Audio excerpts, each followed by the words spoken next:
Dear students, a very very warm welcome to all of you. स्वागत है एक बार फिर से आप सभी का एसपी सर के ऑनलाइन यूट्यूब क्लासेस से जुड़ने के लिए।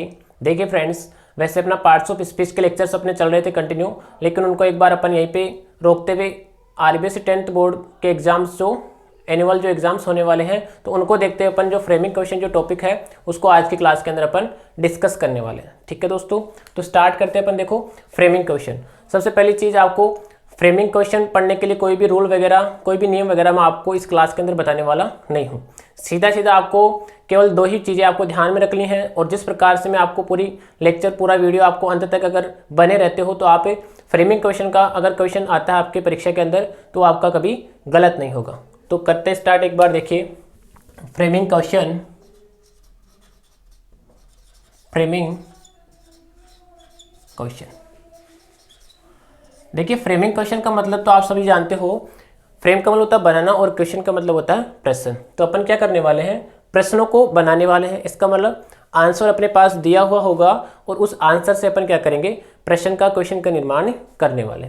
देखिएगा मैं आपको एक चीज़ बता रहा हूँ, जैसे अगर आपको कभी भी क्वेश्चन का निर्माण करना हो ना, जब कभी भी आपको क्वेश्चन फ्रेम करना हो तो उसके लिए आपको एक फॉर्मूला पता होगा। और फॉर्मूला क्या है, देखो फॉर्मूला कुछ भी नहीं है, आपको पता है जो भी क्वेश्चन आता है वो किससे स्टार्ट होता है, हेल्पिंग वर्ब से। ठीक है, हेल्पिंग वर्ब, फिर सब्जेक्ट, फिर मेन वर्ब, फिर ऑब्जेक्ट एटसेट्रा, और लास्ट में साइन ऑफ इंटरोगेशन। एक तरीका तो प्रश्न बनाने का ये हो सकता है, दूसरा तरीका क्या हो सकता है, या तो अपन उस प्रश्न को हेल्पिंग वर्ब से स्टार्ट कर सकते हैं। अगर अपन ऐसा नहीं करते हैं तो उस क्वेश्चन को अपन किससे स्टार्ट कर सकते हैं, WH वर्ड। ठीक है, WH word, then helping verb, then subject, then main verb, फिर ऑब्जेक्ट और एटसेट्रा। आपको ये दो ही फॉर्मूले याद रखने हैं। अगर आपको ये फॉर्मूले याद रहते हैं, स्ट्रक्चर याद रहती है, तो आप इन्हीं स्ट्रक्चर्स इन्हीं फॉर्मूलों से क्या कर सकते हो, पूरा का पूरा जो फ्रेमिंग क्वेश्चन का जो टॉपिक है उसको आप आसानी से इनसे समझ सकते हो। ठीक है, देखिएगा अपन डायरेक्ट एग्जांपल से इसको समझते एक बार। जैसे मैंने लिखा, he has written a story. देखिएगा एग्जाम में आपको ऐसे आंसर दिया होगा और आपको उससे क्वेश्चन का निर्माण करना होगा। या तो एग्जामिनर आपको यहाँ पे कुछ ना कुछ WH वर्ड लगा के देता है। ठीक है, अगर आपको WH वर्ड लगा के नहीं देता है तो आप उसको किससे स्टार्ट कर सकते हो, हेल्पिंग वर्ब से। आप उसे जो आंसर दिया है उससे क्वेश्चन बनाने के लिए आप उसको हेल्पिंग वर्ब से स्टार्ट कर सकते हो। तो सबसे पहले अपना काम रहेगा हेल्पिंग वर्ब, फिर सब्जेक्ट, फिर मेन वर्ब, ऑब्जेक्ट एटसेट्रा। देखते हैं। देखो आपको जो क्वेश्चन जो आंसर दिया गया है उस आंसर की स्ट्रक्चर देखते हैं अपन। आंसर के अंदर अपन को पता है पहले सब्जेक्ट है, फिर हेल्पिंग वर्ब है, देन मेन वर्ब है, और देन क्या है, ऑब्जेक्ट। ये स्ट्रक्चर है अपनी आंसर की। तो क्वेश्चन बनाना है, तो क्वेश्चन बनाने के लिए मेरे को क्या करना होगा, पहले हेल्पिंग वर्ब का यूज करना होगा ना। तो आप तो सीधा सीधा क्या करो, इस हेल्पिंग वर्ब को जो आंसर में आपको हेल्पिंग वर्ब दे रखी है उसको सीधा सीधा क्या कर दो, सब्जेक्ट से पहले रखना, आपको रख दिया। ठीक है, फिर जो सब्जेक्ट दे रखा है उसको आपको क्या करना है, दूसरे नंबर पे रखना। मतलब जहाँ पे हेल्पिंग वर्ब थी दूसरे नंबर पे, उसको अपने पहले नंबर पे रख दिया है, और पहले नंबर पे अपना सब्जेक्ट था उसको अपने क्या कर दिया है, सेकंड नंबर पे ट्रांसफर कर दिया है। ठीक है, तो हैज़ ही, इसके बाद में मेन वर्ब। तो जो भी मेन वर्ब जो भी फॉर्म आई है, first form, second form, third form जो भी आई है वो आपको लिख देनी है। तो यहाँ पे अभी थर्ड फॉर्म आई है तो आप इसको ऐसा लिख दोगे। फिर आगे ऑब्जेक्ट दे रखा है तो ऑब्जेक्ट को आपको सेम ऐसा का ऐसा करना है, और लास्ट में साइन ऑफ इंटरोगेशन। तो इस प्रकार आप किसी भी आंसर से क्वेश्चन का निर्माण कर सकते हो। चलिए और एग्जांपल समझते हैं अपन। जैसे लिखा, she has eaten food, she has eaten food. अब आपको क्या करना है, मैंने बताया सीधा सीधा हेल्पिंग वर्ब दे रखी है, इसको उठाकर क्या कर दो, सब्जेक्ट से पहले राइट कर दो, हैज, फिर सी जो सब्जेक्ट है इसको सेकंड नंबर पे ले आए, फिर ईटन जो मेन वर्ब थी इसको ऐसा कैसा, और फूड को जो ऑब्जेक्ट अपना उसको ऐसा कैसा, और लास्ट में साइन ऑफ इंट्रोगेशन। तो इस प्रकार कोई भी पर्सन हो, आपको क्या करना है, जब उसको WH वर्ड से स्टार्ट नहीं करना होता है तो आपको हेल्पिंग वर्ब से स्टार्ट करना होता है। आप ये फॉर्मूला भी यहाँ पे अप्लाई हो रहा पूरी तरीके से, जैसे हेल्पिंग वर्ब आ रही है, फिर सब्जेक्ट आ रहा है, फिर मेन वर्ब आ रही है, ऑब्जेक्ट आ रहा है, एटसेट्रा आ रहा है। तो इस प्रकार जब हेल्पिंग वर्ब से क्वेश्चन को स्टार्ट करना हो तो आसानी से अपन कर सकते हैं। ये तो अपन ने समझ लिया कि हेल्पिंग वर्ब से क्वेश्चन बनाते हैं। ठीक है, तो हेल्पिंग वर्ब से ज़्यादातर क्वेश्चन अपने कौन से स्टार्ट होते हैं, देखिएगा। अगर आपको आंसर आंसर जो दिया गया है अगर उसके अंदर आपको यस और नो दिखता है ना तो आपको उसको हटा देना होता है। क्यों हटा देना होता है उसका भी कारण है। जैसे आपसे कोई ऐसे पूछे, ऐसे क्वेश्चन करे आपसे, भाई आर यू ए स्टूडेंट, क्या आप एक विद्यार्थी हो क्या, तो आप उसको क्या आंसर देते हो, yes I am a student, हाँ मैं एक विद्यार्थी हूँ। तो ये तो आंसर में दिया हुआ है। तो जब आपने पर्सन किया था तो उसके अंदर आपने यस और नो का जिक्र नहीं किया था ना, इसलिए अपन पर्सन का निर्माण कर रहे हैं। तो यहाँ पे भी आपको जो आंसर के अंदर यस या फिर नो लिखा हुआ है उसको आपको दोबारा राइट करने की जरूरत नहीं है। ठीक है, तो अपन क्या करेंगे, इसे यस या फिर जो नो है उसको तो हटा देंगे। फिर अपना रूल वही है, इस हेल्पिंग वर्ब को पहले नंबर पर लेके आ जाएंगे, इज, फिर जो सब्जेक्ट इसको सेकंड नंबर पे, तो इज ही ए डॉक्टर। तो सीधा सीधा अपन क्या कर देंगे लास्ट में साइन ऑफ इंट्रोगेशन। तो जो भी पर्सन है वो इजी वे के अंदर आप बना सकते हो। जैसे मैंने लिखा no, no he has not delivered a letter. अब इसके अंदर आपको नो दिया है तो इस नो को तो हटाना है। पहली क्या करना आपको, जो हेल्पिंग वर्ब है उसको फर्स्ट नंबर पे राइट करना है। तो हैज़, फिर सब्जेक्ट को सेकंड नंबर पे, हैज़ ही। देखो यहाँ पे नोट आया ना, तो ये नोट क्वेश्चन के बीच में भी आता ना, तब भी आपको क्या करना होता है, इसको हटाना होता है। तो हटा देंगे अपन। फिर आगे क्या दिया हुआ है, डिलीवर्ड ए और लेटर, और लास्ट में साइन ऑफ इंट्रोगेशन आपको जरूर रूप से लगाना है। ठीक है, तो इस प्रकार अपन क्वेश्चन का निर्माण कर सकते हैं। चलिए इन एग्जांपल्स को देखते हैं एक बार फिर से। यहाँ पे दिया है आई एम ए टीचर। देखिएगा इतनी देर अपन जो एग्जाम्पल्स कर रहे थे और इसमें क्या फ़र्क है। देखो आई एम ए टीचर, मैं एक अध्यापक हूँ। तो आपको किसी ने पर्सन के अंदर क्या पूछा होगा, हु आर यू, या फिर आपसे पर्सन ऐसे पूछा होगा आर यू ए टीचर, क्या आप एक टीचर हो। तो आपने जो आंसर दिया वो क्या दिया, आई एम ए टीचर। ठीक है, तो आपसे पर्सन पूछा गया था और इस आंसर के अंदर आपने क्या लिखा है, आई लिखा है। तो जब आपको पर्सन पूछा गया था तब आपसे पूछा गया था यू के अंदर, और जब उसके अंदर आंसर दिया आपने तब उसको आई में कन्वर्ट किया। तो यही बात मैं बता रहा हूँ, अगर आपको आंसर के अंदर आई या फिर वी मिलता है, आंसर के अंदर आई या फिर वी मिलता है, तो आपको सीधा सीधा उसकी जगह क्या कर देना है, यू कर देना है। ये एक्स्ट्रा चीज़ है। अब आई की जैसे पजेजी फॉर्म माई हो गया, मी हो गया, जैसे वी का आवर हो गया और अस हो गया। अगर ये भी आते हैं तो जैसे यू का पजेजी फॉर्म योवर और ऑब्जेक्टिव फॉर्म यू। तो अपन क्या करेंगे, जहाँ पे माई दिखेगा, आवर दिखेगा, वहाँ पे योवर कर देंगे। जहाँ पे मी या फिर अस दिखेगा वहाँ पे क्या कर देंगे, अपन यू कर देंगे। तो मैंने बताया आपको जो हेल्पिंग वर्ब होती है उसको तो पहले लाना होता है और जो सब्जेक्ट होता है उसको दूसरे नंबर पे लाना होता है। तो जब मैं इस आई को यहाँ पे लेके आऊँगा तो इस आई को क्या कर दूंगा, मैं आई का आई नहीं रखूँगा, मैं क्या कर दूंगा, इसको यू कर दूंगा। तो मैंने यहाँ पे क्या कर दिया, यू कर दिया। अब देखो जहाँ पे आई लिखा हुआ था तब यहाँ पे अपन ने हेल्पिंग वर्ब का यूज़ किया था एम। ठीक है, लेकिन आपको पता है भाई यू आ गया तो यू के साथ में एम नहीं आता है, क्या आता है, आर आता है। तो आर यू, फिर आगे जो चीज़ दी हुई है ऑब्जेक्ट उसको सेम लिखना आपको, और लास्ट में साइन ऑफ इंट्रोगेशन। तो इस प्रकार से जब अपन ने यहाँ पे सीखा है कि आंसर के अंदर अगर आई दिया हुआ है या फिर वी दिया हुआ है तो अपन पर्सन बनाते समय उसका क्या कर देते हैं, यू कर देते हैं। जैसे मैंने लिखा आई हैव ईटन फूड। ठीक है, तो मेरे को इस सब्जेक्ट को दूसरे नंबर पे और वर्ब को जो हेल्पिंग वर्ब है उसको पहले नंबर पे लिखना है। लेकिन एक चीज़, जैसे मैंने यहाँ पे आई लिखा है, ये आंसर के अंदर दिया है, तो पर्सन जब बनेगा इसका क्या हो जाएगा, आई का यू हो जाएगा। ये तो मैंने यू कर दिया। अब देखो ये हैव है, मतलब यहाँ पे आप ये भी जानते हो कि प्रेजेंट जो परफेक्ट टेंस है उसका यूज हुआ है। तो आपको पता है जैसे यू प्लूरल सब्जेक्ट होता है तो इसके साथ में हैव ही लगता है। क्या लगता है, यू के साथ में हैव। तो हैव यू, फिर आगे क्या दिया हुआ है, ईटन फूड, और लास्ट में साइन ऑफ इंट्रोगेशन। तो इसमें अपन ने सीखा है कि अगर आंसर के अंदर अगर आपको आई या फिर वी आता है तो आपका जो पर्सन बनाते हैं उसके अंदर क्या हो जाता है, उसका यू हो जाता है। तो अभी तक अपन ने दो चीज़ें सीखी है। क्या सीखा है, अगर आपको यस और नो आंसर के अंदर दिया गया है तो आपको क्वेश्चन बनाते समय आप उसको हटा देते हो, रिमूव कर देते हो। और दूसरी चीज़ अपन ने सीखी है कि अगर आपको आंसर के अंदर आई दिया हुआ या फिर वी दिया हुआ रहता है तो उसका आप क्वेश्चन बनाते समय क्या कर देते हो, यू कर देते हो। अब दोनों चीज़ें मैंने यहाँ पे साथ लिखा, जैसे यस आई प्ले क्रिकेट, ये एग्जाम्पल लिखा है। तो आपको पता है जो यस है इसको तो आपको हटाना है। और दूसरी चीज़ आपको क्या करना होता है, जो सब्जेक्ट होता है उसको सेकंड नंबर पे लिखेंगे। जैसे आई सब्जेक्ट, इसको सेकंड नंबर पे लिखेंगे तो इसका क्या हो जाएगा, यू हो जाएगा। लेकिन अब आप बोलोगे कि सर यहाँ पे तो जो हेल्पिंग वर्ब है वो तो आई नहीं रही है। ठीक है, लेकिन अपन जानते हैं कि आई प्ले, आई के साथ फर्स्ट फॉर्म का यूज हुआ है, इसका मतलब यहाँ पे प्रेजेंट सिंपल टेंस है। कौन सा है, प्रेजेंट सिंपल। तो प्रेजेंट सिंपल है तो उसका जब आप इंट्रोगेटिव सेंटेंस बनाते हो तो उसमें दो हेल्पिंग वर्ब्स का यूज होता है, एक तो होती है डू और दूसरी होती है अपनी डज। तो आपको पता है जैसे आई का यूज बना दिया आपने तो यू क्या हो गया, प्लूरल सब्जेक्ट हो गया, इसके साथ अपन क्या लगाएंगे, डू लगाएंगे। ठीक है, तो डू यू। फिर आगे जो मेन वर्ब है स्ट्रक्चर अपनी वही है ना भाई, हेल्पिंग वर्ब फिर सब्जेक्ट फिर मेन वर्ब। तो आपको पता है जैसे हेल्पिंग वर्ब तो अपने यूज़ कर ली, फिर सब्जेक्ट भी अपने लिख दिया, और आपको ये भी पता है कि प्रेजेंट सिंपल के अंदर जो इंट्रोगेटिव सेंटेंस बनता है, प्रश्नवाचक जो सेंटेंसेज जो बनते हैं उनके अंदर क्या होता है, फर्स्ट फॉर्म का यूज होता है। तो पहले से दे रखी तो मैंने यहाँ पे उसी का यूज किया। फिर आगे क्या दिया हुआ है, क्रिकेट, वो ऐसा कैसा, और लास्ट में साइन ऑफ इंट्रोगेशन। इसी स्ट्रक्चर के बेस पर अपन क्या कर रहे हैं, अभी तक क्वेश्चंस का निर्माण कर रहे हैं। ठीक है, आई सा हिम यस्टरडे, मैंने उसे कल देखा। तो आपको क्या करना है, सीधा सीधा इस आई को सेकंड नंबर पे, तो आई का तो क्या हो जाएगा, यू हो गया।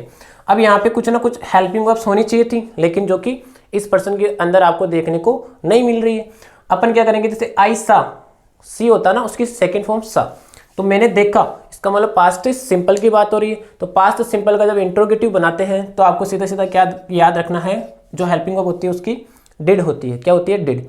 तो डिड यू, फिर देखो हेल्पिंग वर्ब अपन ने लिख ली है, सब्जेक्ट अपने लिख लिया, और मेन वर्ब। अब ऐसा नहीं कि यहाँ पे मेन वर्ब की सेकंड फॉर्म दे रखी है तो अपन इसी को यूज करें, नहीं। आपको पता है कि पास्ट सिंपल में जब इंट्रोगेटिव सेंटेंस बनता है तो उसमें फर्स्ट फॉर्म का यूज करते हैं। फिर आगे क्या दिया हुआ है, हिम यस्टरडे, ऐसा का ऐसा आपको कर देना है, और लास्ट में साइन ऑफ इंट्रोगेशन लगा दें।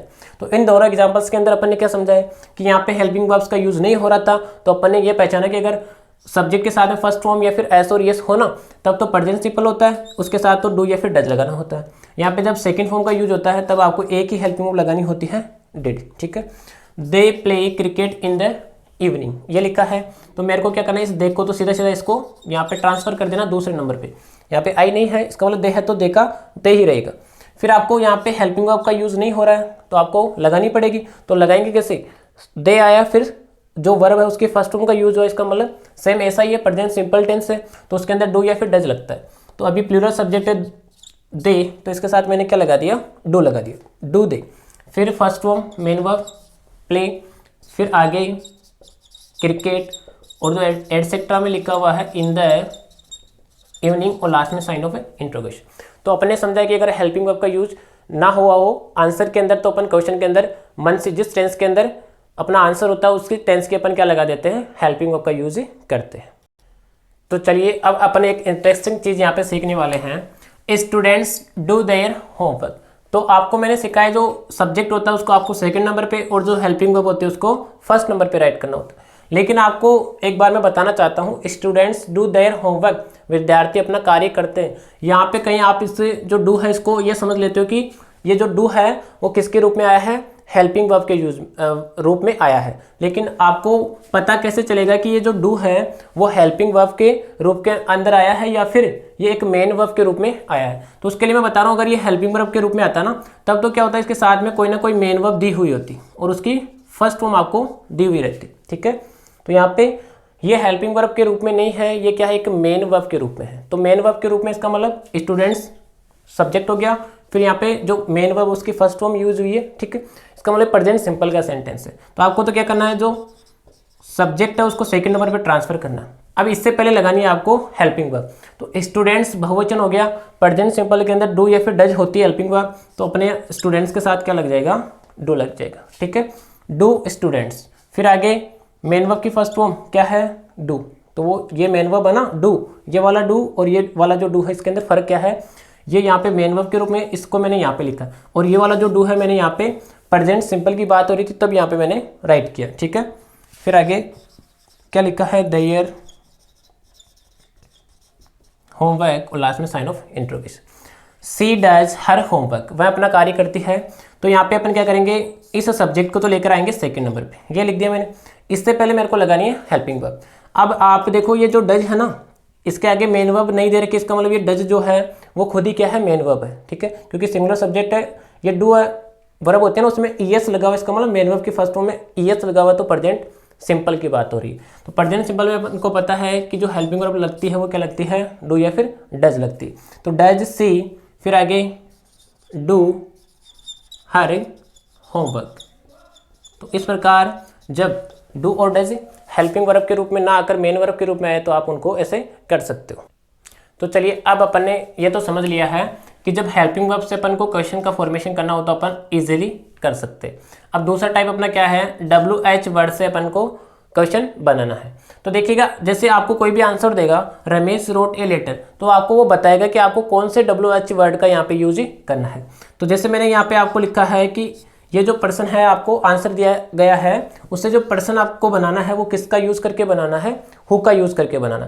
तो जब कभी भी आपको हु का यूज़ करके पर्सन बनाने के लिए कहे तो सीधा सीधा आपको क्या कर देना होता है, जो भी सब्जेक्ट होता है उसकी जगह आप पे हु लगा दो और फिर आगे जो सेंटेंस लिखा हुआ है उसको एज इट इज आप पे लिख सकते हो। सेम बिल्कुल आसान है। और लास्ट में साइन ऑफ इंट्रोगेशन। क्या किया मैंने, हु का यूज़ करवा रहा था, तो हु का यूज़ कैसे करते हैं, जहाँ पे अपना सब्जेक्ट लिखा हो उसकी जगह हु लगा दो और आगे जो आंसर के अंदर जो लाइन लिखी गई है उसी लाइन को आप क्वेश्चन के अंदर लिख सकते हो। चलिए ये बात करते हैं, जैसे ही वेंट टू स्कूल, वह स्कूल गया। तो यहाँ पे मेरे को पता है हु का यूज़ करना है, तो मैं क्या करूँगा, सीधा सीधा जो ही यहाँ पे लिखा है उसकी जगह मैंने हु लगा दिया। फिर आगे जो दे रखा है आंसर की जो लाइन है उसको एज इट इज़ आपको लिख देना होता है। तो ये जो हु का यूज़ करके क्वेश्चन आप इजीली आसान तरीके से बना सकते हो। तो चलिए अब समझते हैं अपन हु के बाद में। दोस्तों आपको पता है 3 ये WH फैमिली जो होती है इसके अंदर हु, हुज और हु 3 होते हैं। तो हु को आपको पता है भाई, जो हु होता है वो सब्जेक्टिव फॉर्म है, तो सब्जेक्ट की जगह अपन इसका यूज़ करते हैं, तो अपन ने किया भी है। अब अपन बात करने वाले हैं हुज की। तो हुज क्या है आपको पता है, पजेसिव फॉर्म है। तो जहाँ पे भी आपको पजेसिव फॉर्म दिखे प्रोनाउन की, जैसे यहाँ पे योवर लिखा हुआ है तो यहाँ पे प्रोनाउन की पजेसिव फॉर्म है, इसकी जगह क्या कर दो आप हुज लगा दो। तो पहले इसी स्ट्रक्चर से आपको बनाना है WH वर्ड, फिर helping verb, subject, main verb, object etcetera.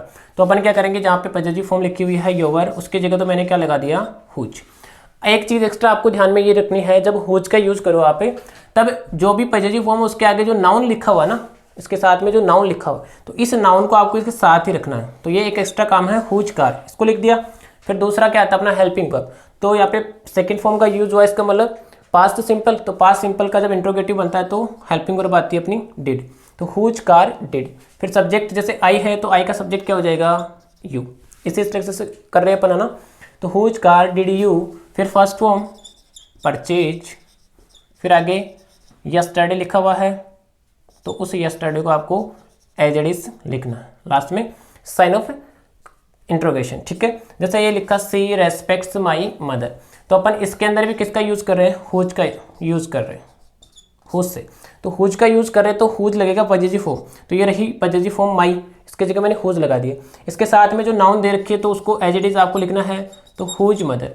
अब यहाँ पे देखो रेस्पेक्ट्स है, मतलब सब्जेक्ट के साथ में जो मेन वर्ब आई है उसमें एस लगा हुआ है, प्रेजेंट सिंपल। तो प्रेजेंट सिंपल में क्या होता है, जब उसका इंट्रोगेटिव बनता है या तो डू या फिर डज। तो हुज मदर इसके अकॉर्डिंग क्या लग जाएगा यहाँ पे, डज, ठीक है। यहाँ पे सी है ना, सी, तो सी सब्जेक्ट है, इसको अपन क्या करेंगे भाई WH वर्ड लिख दिया, हेल्पिंग वर्ब आ गई, अब सब्जेक्ट को लिखेंगे तो सी का सी। इसी के अकॉर्डिंग यहाँ पे मैंने डज का यूज किया। तो हुज मदर डज सी, फिर आगे जो फर्स्ट फॉर्म है वो लिखना आपको रेस्पेक्ट, और आगे कोई एक्स्ट्रा चीज़ बची नहीं है, और लास्ट में साइन ऑफ इंट्रोगेशन। तो इस प्रकार अपन हुज का यूज कर सकते हैं। तो चलिए बात करते हैं अपन हुज, और उसके बाद में तीसरा कौन सा आता है अपना हु। तो पता है भाई होम कौन सी फॉर्म है, ऑब्जेक्टिव फॉर्म है। तो जहाँ पे आपको ऑब्जेक्ट दिखे, तो जैसे आई मेट सीमा यस्टरडे, यहाँ पे जो सीमा है वो क्या है, ऑब्जेक्ट है। तो इस ऑब्जेक्ट की जगह आपको किसका यूज करना है, होम का। कर दिया, WH वर्ड आ गया। इसके बाद में क्या आएगा, हेल्पिंग वर्ब। तो पास्ट सिंपल की बात हो रही है तो क्या हेल्पिंग वर्ब आएगी, डिड। फिर यहाँ पे जो आई है उसका जब सब्जेक्ट बनाएंगे तो अपन क्या हो जाएगा, यू। तो होम डिड यू, फिर meet first form, whom did you meet, और आगे क्या दिया हुआ है, यस्टरडे। ऐसा कैसा आपको लिखना है, लास्ट में साइन ऑफ इंट्रोगेशन। यही आपको फॉर्मूला याद रखना है WH वर्ड्स के लिए। जैसे आई लाइक हर, ठीक है। तो यहाँ पे जो हर है वो क्या है, ऑब्जेक्ट है। तो ऑब्जेक्ट है तो इसकी जगह मैं होम का यूज़ कर रहा हूँ, किसका, होम का। यहाँ पे लाइक आया है, इसका मतलब प्रेजेंट सिंपल की बात हो रही है। तो यहाँ पे जब मैं आई का सब्जेक्ट बनाऊंगा इसको तो यू हो जाएगा ना। तो प्रेजेंट सिंपल में क्या होगा, यू है तो इसका मतलब क्या लगेगा, होम डू लगेगा। तो होम डू यू, फिर फर्स्ट फॉर्म का यूज़ करेंगे अपन लाइक, फिर लास्ट में साइन ऑफ इंट्रोगेशन। तो इस प्रकार अपन होम का यूज़ भी कर सकते हैं।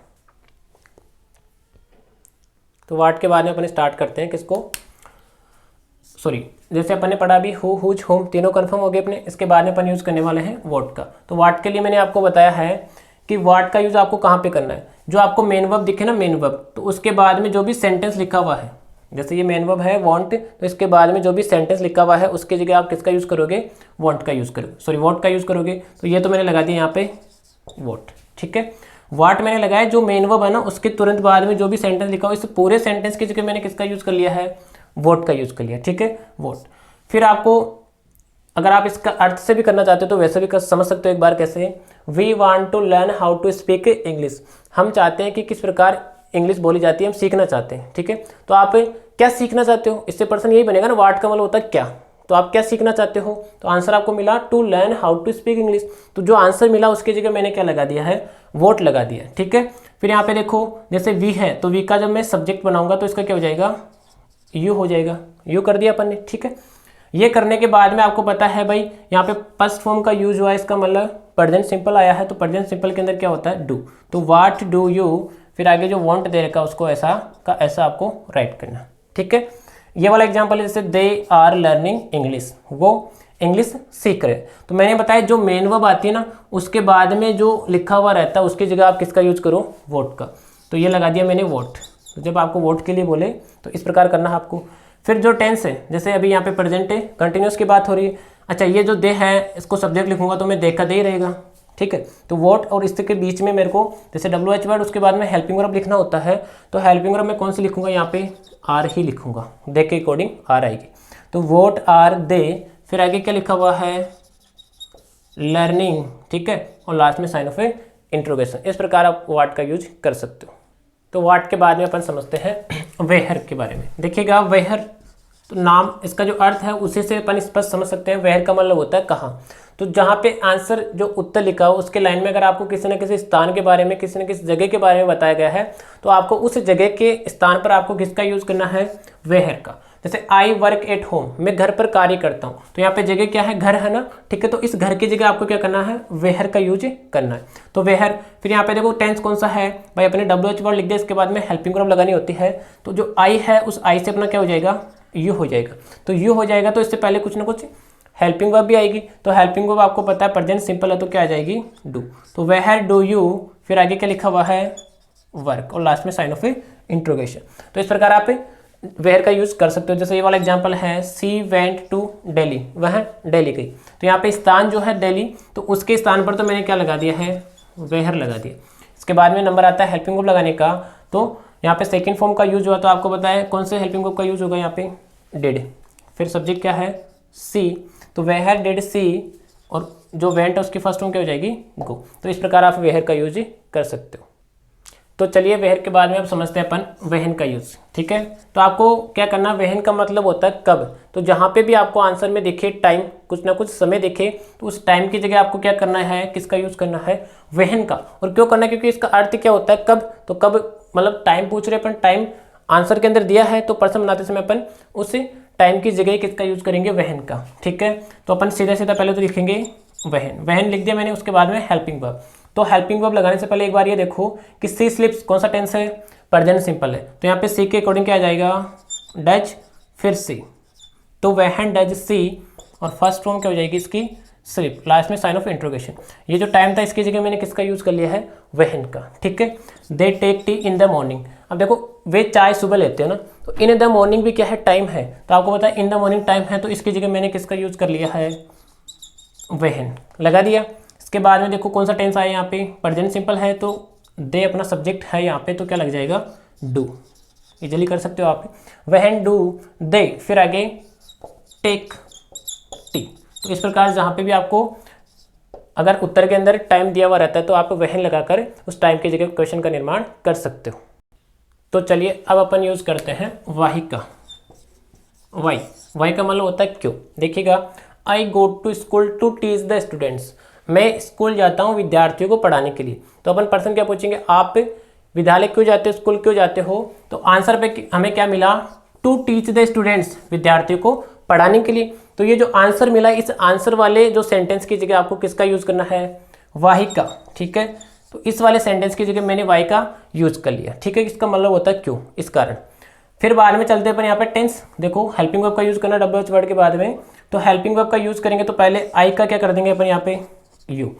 यहाँ पे फर्स्ट फॉर्म का यूज हुआ, इसका मतलब कौन सा टेंस है, present simple, Wahi do you. फिर आगे देखो गो टू स्कूल, ठीक है। तो इस प्रकार सीधा सीधा आप वाई का यूज कर सकते हो। या फिर अगर आप ऐसे नहीं समझ पाते हो तो जहाँ पे ये टू और उसके आगे जो मेन वर्ब करके मतलब इन्फिनिटी फॉर्म जहाँ पे लिखी हुई है उसके आगे जो सेंटेंस है उसकी जगह आप सीधा सीधा किसका यूज कर दो, वाई का, और फिर जिस प्रकार ये फॉर्मूला लिखा हुआ है उसके अनुसार। जैसे she went to hospital because she was suffering from fever, वह हॉस्पिटल गई क्योंकि वह बीमारी से या फिर बुखार से गुजर रही थी, पीड़ित थी, ठीक है। तो अपन ने जैसे भाई क्यों गई, तो आंसर क्या मिला, because she was suffering from fever, क्योंकि वह बुखार से पीड़ित थी या फिर गुजर रही थी, ठीक है। तो ये आंसर मिला। इस आंसर की जगह आप क्या करो, सीधा सीधा वाही का यूज करो, तो वाही लगा दिया इसकी जगह। फिर यहाँ पे वेंट आइस का मतलब पास्ट सिंपल, तो डिड हो गया, वाही डिड। फिर सी और आगे वेंट की जो फर्स्ट फॉर्म मिलेगी go, why did she go to hospital. इस प्रकार आप वाई का यूज सीधा सीधा कर सकते हो। या फिर जहाँ पे टू या फिर जहाँ पे बिकॉज होता है ना, तो उसके आगे वाला जो सेंटेंस होता है उसकी जगह वाई लगा दो और फिर जिस फॉर्मूले के हिसाब से आप वाई का यूज कर सकते हो। वाई के बाद में अब अपन समझते हैं हाउ का यूज। देखिए हाउ, हाउ का मतलब होता है कैसे। तो जैसे जो भी आपको आंसर लिखा हो, ही वाज क्राइंग लाउडली, वह जोर से चिल्ला रहा था या फिर रो रहा था, तो अपन पर्सन पूछेंगे वह किस प्रकार चिल्ला रहा था, तो हमें आंसर मिला लाउडली, जोर से। तो जो आंसर मिलता है ना, आप उसकी जगह क्या करो, हाउ का यूज करो। तो मैंने यहाँ पे लिख दिया हाउ, ठीक है। फिर यहाँ पे देख लो टेंस कौन सा है, तो वो जो तो पास्ट कंटिन्यूस, पास्ट कंटिन्यूस है। तो आपको जैसे ही को यहाँ पे सब्जेक्ट लिखोगे तो उसके अकॉर्डिंग क्या आएगा, वाज। तो हाउ वाज ही, फिर आगे क्या लिखा हुआ है, क्राइंग, और लास्ट में साइन ऑफ इंट्रोगेशन। तो हाउ का यूज कर सकते हो। He go to school on foot, वह विद्यालय जाता है ऑन फुट, मतलब पैदल जाता है। तो अपन पर्सन पूछेंगे वह किस प्रकार जाता है, तो आंसर हमें क्या मिला, ऑन फुट मिला। तो इसकी जगह अपन क्या लगा देंगे, हाउ। फिर यहाँ पे टेंस कौन सा है, फर्स्ट फॉर्म मतलब प्रेजेंट सिंपल, तो प्रेजेंट सिंपल है तो यहाँ पे ही को लिख दो ऐसा कैसा, डज लगा दिया इसके अनुसार। हाउ डज ही, फिर आगे गो टू, यहाँ पे देखिएगा गो नहीं आएगा, यहाँ पे गो जाएगा। He goes to school on foot, ठीक है, यहाँ पे गो जाएगा। तो अपन यहाँ पे फर्स्ट फॉर्म का यूज करेंगे, how does he go to school. इस प्रकार लास्ट में साइन ऑफ इंट्रोगेशन, हाउ का यूज आप कर सकते हो। तो चलिए अब समझते हैं अपन हाउ मेनी का यूज। देखिए हाउ मेनी ये भी डबल वर्ड होता है। तो हाउ मेनी का मतलब होता है कितना। तो ही बॉट 2 फोन्स, उसने 2 फोन खरीदे। तो अपन पर्सन पूछेंगे उसने कितने फोन खरीदे, 2 फोन्स। तो अपन को आंसर मिला 2। तो जहाँ पे नंबर संख्या लिखी होती है उसकी जगह अपन हाउ मेनी का यूज करते हैं। तो हाउ मेनी लिख दिया मैंने इस 2 की जगह। फिर मेरे को लगानी हेल्पिंग वर्ब। तो यहाँ पे ही बॉट मतलब पास्ट सिंपल है तो डिड आ गया। फिर ही सब्जेक्ट आ गया, सब्जेक्ट के बाद में मेन वर्ब की फर्स्ट फॉर्म लिखनी है आपको, बाई हो जाएगी, लास्ट में sign of interrogation. How many, sorry इसके साथ में देखो हाउ मेनी के साथ में एक चीज़ और आप एक्स्ट्रा कर सकते हो इसके अंदर, और वो क्या है कि हाउ मेनी के साथ में जो आपको नाउन दे रखा है ना, नाउन जैसे फोन्स दे रखा है, तो इस फोन्स को भी आपको हाउ मेनी के साथ ही रखना है, ठीक है। जैसे अपन हुज के यूज़ के अंदर करते थे ना, सेम उसी प्रकार। तो हाउ मेनी पहले लिख दिया मैंने, हाउ मेनी। फिर जो ये फोन्स है ना, तो इस फोन्स को भी आपको इस हाउ मेनी के साथ ही रखना है। How many phones did he by, ठीक है। ही गेव मी 200 रुपीज़, उसने मुझे 200 रुपये दिए। तो अपन पूछेंगे हाउ मेनी कितने, तो आंसर क्या मिला 200। तो इसकी जगह तो मैंने क्या लगा दिया, हाउ मेनी। साथ ही साथ देखो यहाँ पे रुपीज़ है ना, तो ये भी इसके साथ ही रखना है। तो हाउ मेनी रुपीज़ को इसके साथ रखना है। फिर गेव मतलब पास्ट सिंपल की बात हो रही है, तो यहाँ पे क्या लगाएंगे अपन, डिड। फिर सब्जेक्ट क्या है अपना, ही। फिर फर्स्ट फॉर्म मेन वर्ब की गिव, और आगे कुछ है क्या, आगे मी, ठीक है। तो इस प्रकार अपन हाउ मेनी का यूज कर सकते हैं। तो चलिए अब अपन बात करते हैं हाउ मच की। देखो हाउ मच मतलब कितना, तो जहाँ पर क्वांटिटी मात्रा की बात होती है वहाँ पर अपन हाउ मच का यूज करते हैं।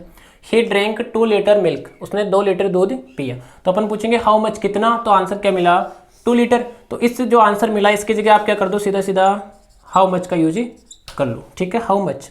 फिर आपको क्या करना है, हाउ मच हो या फिर हाउ मेनी हो, तो इनके साथ में जो नाउन है ना उसको भी आपको इनके साथ ही रखना होता है। हाउ मच मिल्क हो गया। फिर यहाँ पे जैसे पास्ट सिंपल की बात हो रही है तो यहाँ पे क्या आ गया, डिड, हेल्पिंग वर्ब। फिर उसके बाद में सब्जेक्ट क्या आएगा, ही। How much milk did he, फिर फर्स्ट फॉर्म का यूज करेंगे तो ड्रिंक, और लास्ट में साइन ऑफ इंट्रोगेशन, ठीक है। जैसे लिखा ही सोल्ड 10 kg राइस यस्टरडे, तो उसने 10 किलो चावल कल बेची। अब 10 kg मतलब मैं पूछूंगा हाउ मच कितने, तो आंसर मिला 10 kg राइस। तो इसकी जगह मैंने लगा दिया हाउ मच, सीधा सीधा दोस्तों, ठीक है। इसके बाद में देखो क्या करना, हाउ मच के साथ में, सॉरी यहाँ पे जो मात्रा है वो 10 kg है ना, तो राइस जो है इसको इसके साथ में रखना है हाउ मच राइस, ठीक है। फिर यहाँ पे पास्ट सिंपल है तो डिड, फिर सब्जेक्ट ही, तो how much rice did he sold, second form में तो यहाँ पे सेल, और लास्ट में साइन ऑफ इंट्रोगेशन। तो इस प्रकार जो भी आपको जिस भी WH वर्ड से क्वेश्चन फ्रेम करना हो तो आप सीधा सीधा उसका जो अर्थ होता है, जो मीनिंग होता है, उस अर्थ को समझो और उस अर्थ से आप उससे पर्सन पूछो, तो जो पर्सन में अपन को जो आंसर में जो लाइन मिलती है उसकी जगह आप उस WH वर्ड को रख सकते हो। तो आई होप आपको जो आज का लेक्चर होगा वो समझ में आया होगा। मिलते हैं किसी नेक्स्ट वीडियो के अंदर, तब तक के लिए thanks for watching, have a nice day.